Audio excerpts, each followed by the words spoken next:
Oke, halo semuanya, ketemu lagi di episode kali ini ya. Masih di tahun baru, ya masih anyar-anyarnya ya, Januari. Kalau misalnya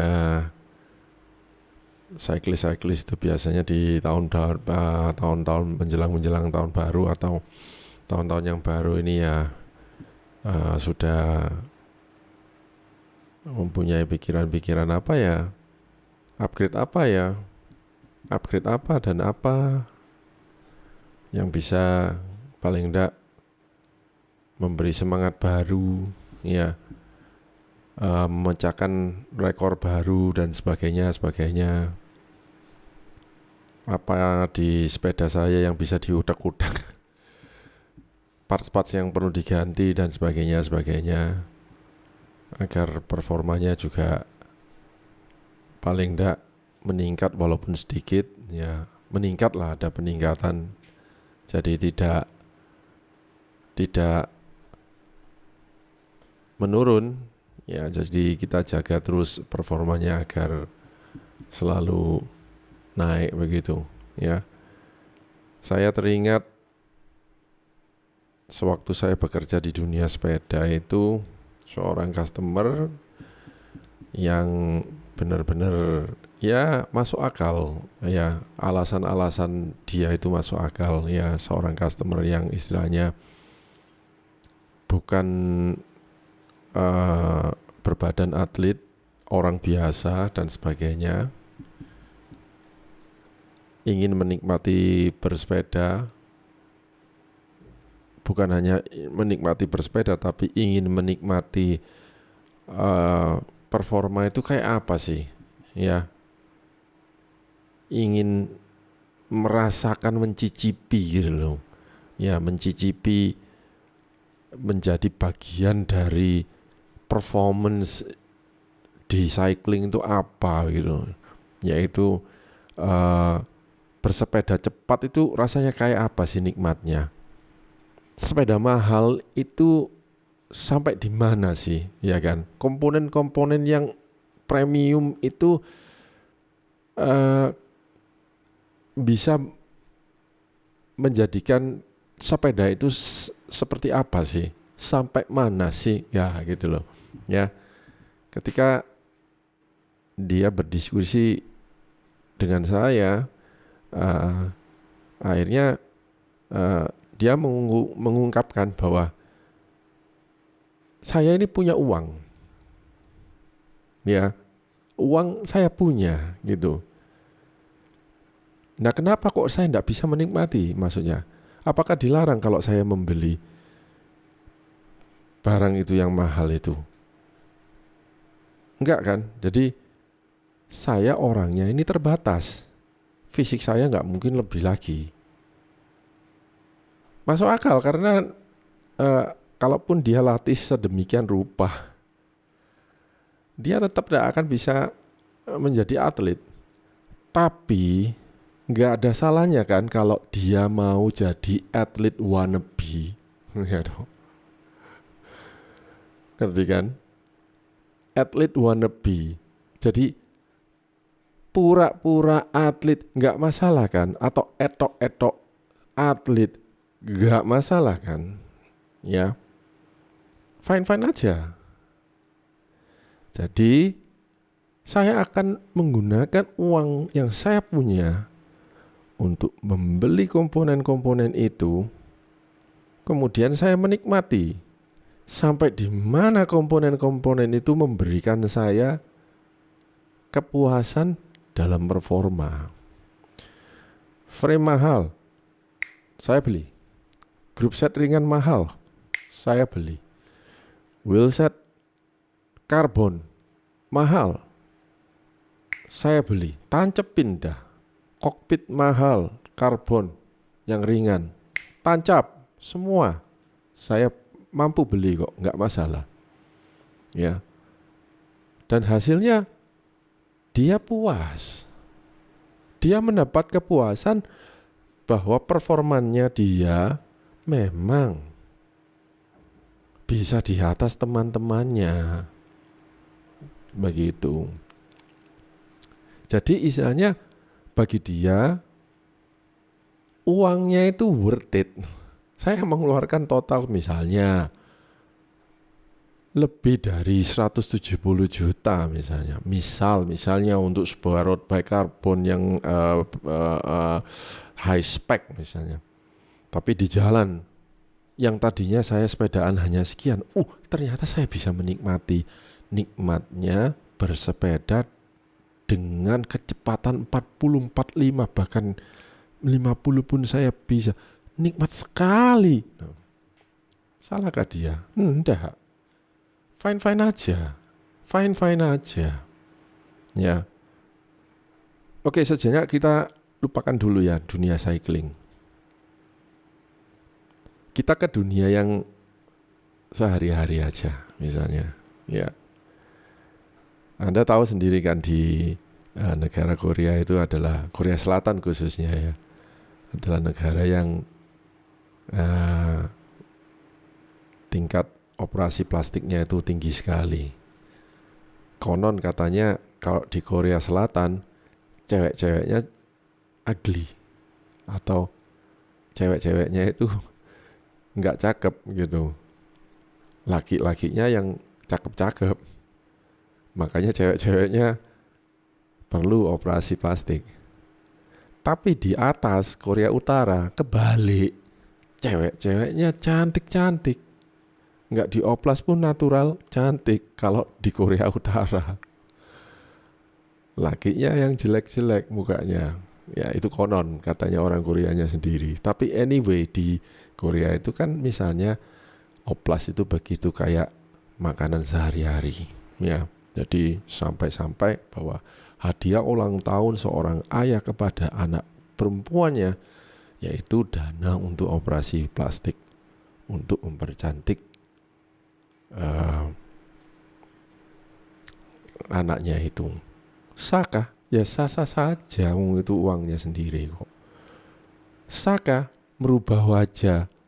Ya merubah wajah atau tidak itu ya tergantung yang punya wajah. Kalau dia memang merasa bahwa wajahnya kurang cantik, matanya kesipitan sampai apa begitu dan perlu dibuka lebar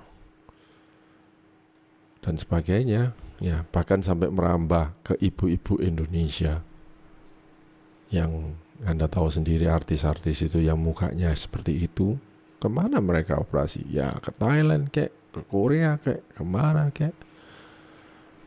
Ya bahkan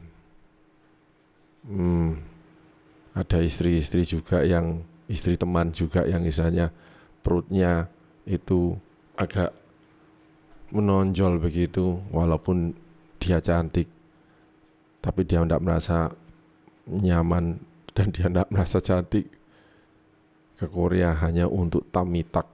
Nah, ya kan, untuk menambah ya confidence, ya menambah percaya diri. Ya no problem karena itu semua haknya dia, dana-dananya dia, dan dia mempergunakan untuk menambah dirinya lebih lebih confidence dan sebagainya. Kan sama ya, mirip dengan tadi yang cycling tadi ya. Jadi ketika Anda mempunyai dana sekian dan Anda merasa bahwa ini bisa membantu dalam performa saya akan belikan itu semua. Ya. Saya akan gunakan semua dana tersebut semaksimal mungkin untuk meningkatkan performa saya. Nah, baru-baru ini ya, kita membaca di artikel kan yang terjadi pada rekan kita sendiri di dunia sepeda yaitu Mas Asruananda yang lututnya harus diperbaiki ya kan sehingga menjadi lututnya itu sudah lutut normalnya itu sudah tidak berfungsi sehingga dia harus mengganti dengan lutut bionik ya. Bionik itu artinya Anda mengganti parts tubuh Anda dengan entah itu metal, titanium, kayak koper, kayak apa, kayak dalam tubuhnya sehingga dia berfungsi lagi.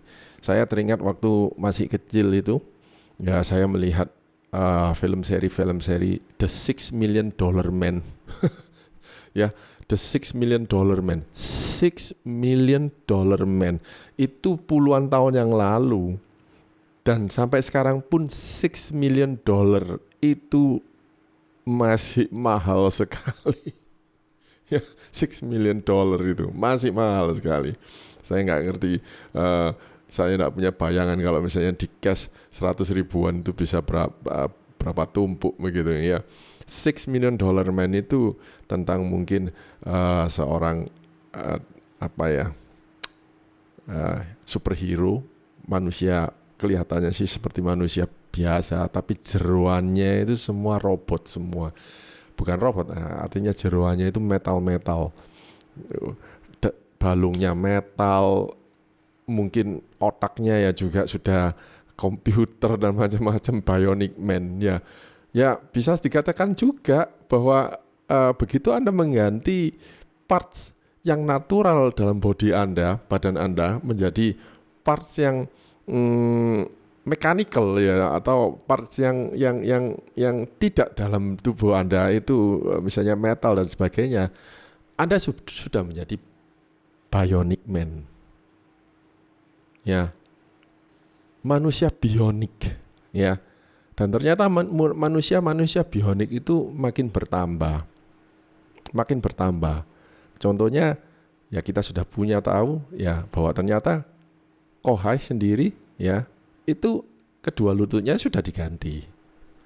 Bionik itu, lututnya diganti. Kemudian nyusul Mas Asrul. Dan di dunia lain ya juga pasti banyak ya, apalagi di dunia modern yang misalnya di dunia yang sudah maju-maju, dengan gampangnya mereka akan mengganti parts dari anggota tubuh mereka dengan parts-parts bionik ini ya. Entah itu titanium, entah itu koper, entah itu apa-apa. Supaya apa? Supaya performan mereka setiap hari tidak menurun, tapi stabil atau bahkan lebih. Ya, tidak mengalami penurunan, tapi stabil atau bahkan lebih. Nah, yang bakal lebihnya ini yang kita akhirnya bakal lebih, ya, tanda kutip. Biasa kalau manusia itu ada sesuatu yang bakal lebih apa? Lebih enak, lebih banter, lebih kuat. Apalagi kalau Anda cyclist.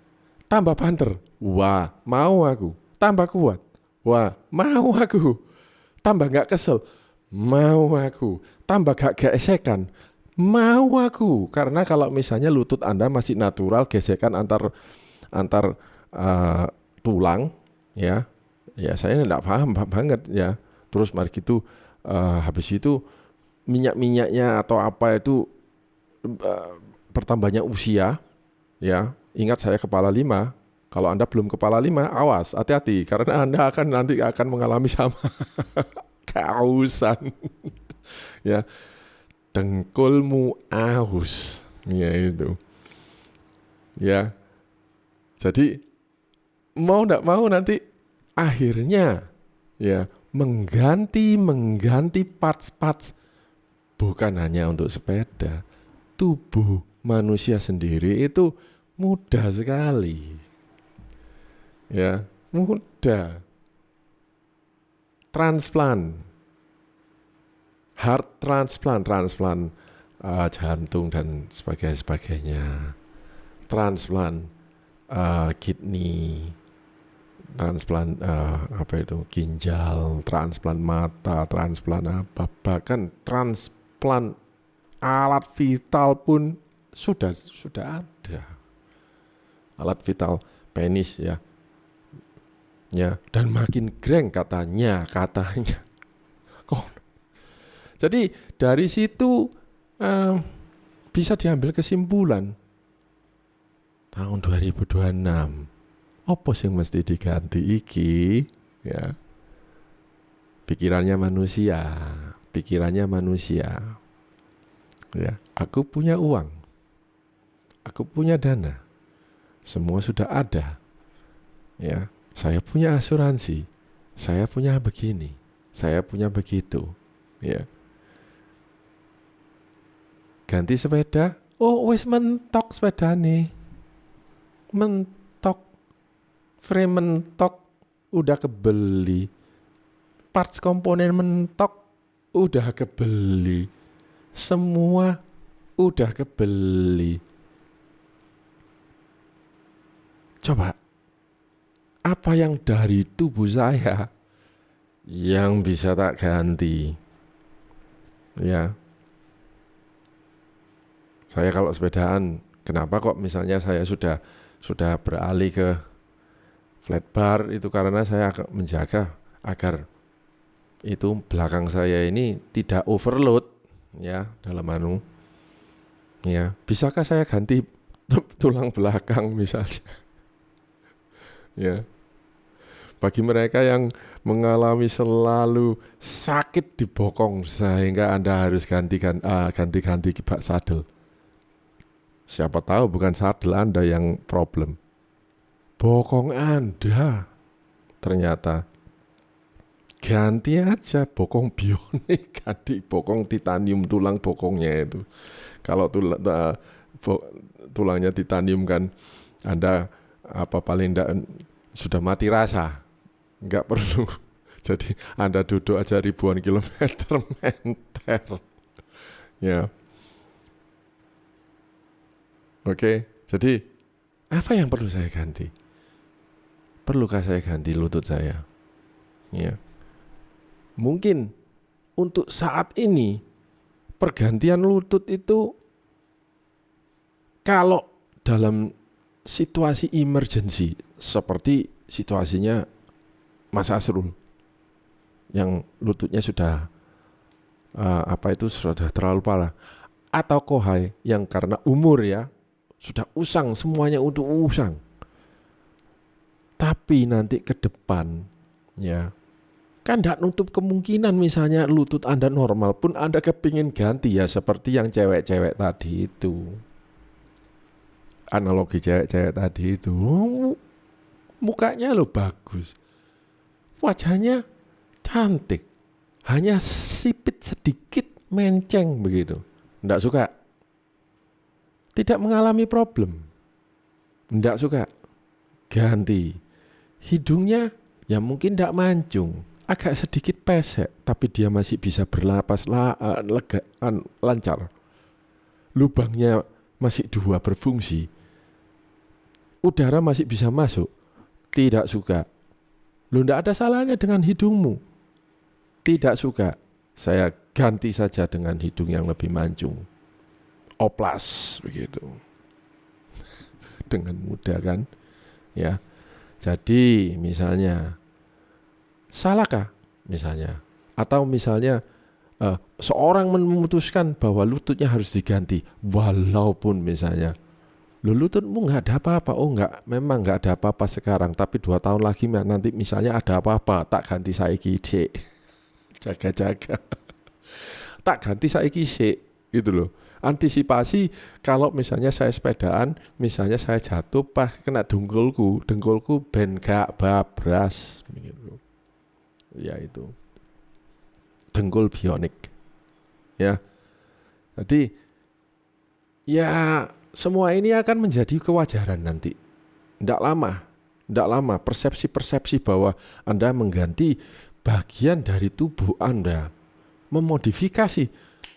Modifikasi tubuh itu sudah ada ya. Misalnya manusia-manusia ini ditatui semua, itu modifikasi. Ya, lidah baik-baik disikar jadi 2, bercabang kayak ular. Ya, mata baik-baik, mata kornea baik-baik loh, ditendek. Nah, itu kan modifikasi juga semua. Ya, extreme body modification itu. Ya, jadi apa salahnya kalau kita memodifikasi diri bagian dari badan kita untuk menambah performa? Jadi bukan lagi sepedanya, bukan lagi alat-alatnya, itu sudah lewat, sudah lewat. Tubuh saya yang perlu saya ganti. Ya, paru-paru saya kayaknya volumenya kurang gede. Adakah itu ada donor paru-paru yang lebih besar? Saya mau tukar paru-paru. Ya, jantung saya misalnya sudah buntu semua, saya harus transplant.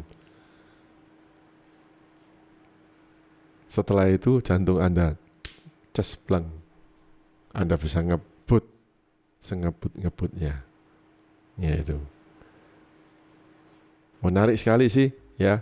Jadi saya juga kepingin tahu ya lanjutan dari hasil Mas Asrul ini. Semoga sepedaannya tetap menjadi inspirasi pada kita semua ya, karena sepertinya Mas Asrul ini apa saja adalah the first ya, trendsetter, apa semua selalu the first ya, pertama kali ya.